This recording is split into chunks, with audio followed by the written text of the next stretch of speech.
எனக்குள்ள பேசுறதுக்கு ஒருத்தன் இருக்கான். அவனை பேச வச்சா பெரிய ஆள வந்துடுவான். ஆனா சுத்தி இருக்கிறவங்க சொன்னது வாய வாடகைக்கு விட்டு பிழைக்க முடியாது. என்னது? வாய வாடகைக்கு விட்டு பிழைக்க முடியாது. ஆனா நிஜமாவே சொல்றேன், இன்னைக்கு வாய வாடகைக்கு விட்டேன்னா லட்சங்கள்ல வாடகை கிடைக்கும். என் வாய வாடகைக்கு விட்டேன்னா லட்சங்கள்ல ஒண்ணு தம்பி. லைஃப் எப்படி தெரியுமா?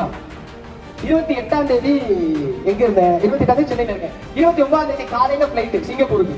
29ஆம் தேதி ஃபுல்லா அங்க என்ஜாய் பண்றோம். 30ஆம் தேதி ஒரு ப்ரோக்ராம் சிங்கப்பூர்ல பேசுறோம். திருப்பி சிங்கப்பூர்ல இருந்து கிளம்பி மலேசியா போறேன். மலேசியால ஒரு நாள் ஃபுல்லா இருக்கேன். அங்க இருக்கிற மக்கள் நம்மள பாக்குறாங்க, கொண்டாடுறாங்க, அன்பு செலுத்துறாங்க. திருப்பி அங்க இருந்து மார்ச் 2ஆம் தேதி சிங்கப்பூர் வந்துறேன். மறுபடியும் சிங்கப்பூர்ல ஒரு நாள் ஃபுல்லா சுத்தி பாக்குறேன். சிங்கப்பூர்ல இருந்து 3ஆம் தேதி காலையில போய் குடிச்சு திருச்சி இறங்கி திருச்சியில இருந்து காலேஜ் வந்துட்டேன். இந்த 5 நாள் சிங்கப்பூர், மலேசியா, திருச்சி மாத்தி மாத்தி சுத்தினேன்ல.